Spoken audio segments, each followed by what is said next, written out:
The process of making good decisions in avalanche terrain starts early in the morning, analyzing weather and making predictions on the snowpack.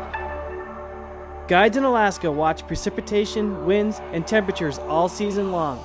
Even before groups are in the air, they are already deciding on what terrain to avoid.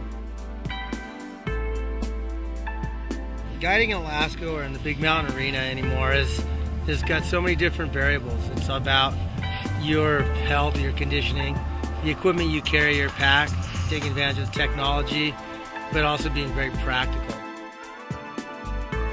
The idea is that you go out there with a 3-strike rule when it comes to the weather, snowpack, and it's, strike 1, it snowed a bunch. You fly out, you see 3 avalanches. Strike 2, you get out and you see something in your snow pit or something on the slope that you don't like. That can be a strike 3 and you go home. So that's kind of the way you do it. You can only do what the mountains allow you to do. Heading out into the mountains, heli ski guides have a unique advantage of getting a bird's eye view when scouting runs for hazards. They're looking for good slope structure and minimal exposure above and below the group as they descend. Guiding from the top down is all about visual and verbal, and picking routes and lines that provide you the ability to guide, being visual and or verbal. If you have both, that's the best. If you have one or the other, you're still in there and you're still using good backcountry protocol. If you lose those two things, then you've lost your ability to have good all-mountain backcountry protocol. The other thing is terrain management, using high points, ridges, hips, to be able to scope out concerns, be able to work from the apex into the convex, assessing snow. And then the next, of course, is just on-the-go snow assessment. It's not necessarily about just digging a snow pit in the starting zone.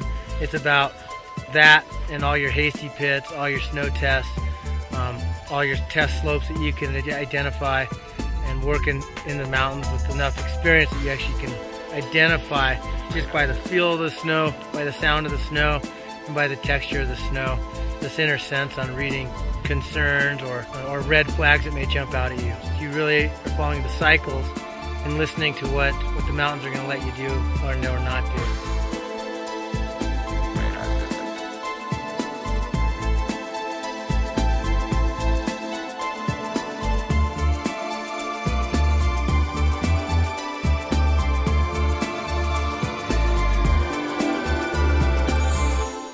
The way this relates to skiing in the United States anymore is that the resorts have opened up really wild terrain, really technical terrain, which is great. Finally, we have that.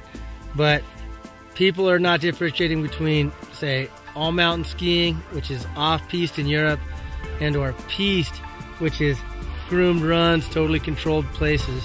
Let's say you get to Alta or Snowbird, you're literally skiing off-piste terrain when you take those traverses out off Baldy. So using Alaska protocols, guiding and assessing from the top down is what it's all about. So you realize, okay, we're going on Mount Baldy, you've got a pack, a probe, a shovel, you triple check it, you have a plan based on the forecast, you go into the mountains with a pretty good handle on things, pretty much understanding what you should do and what you shouldn't do.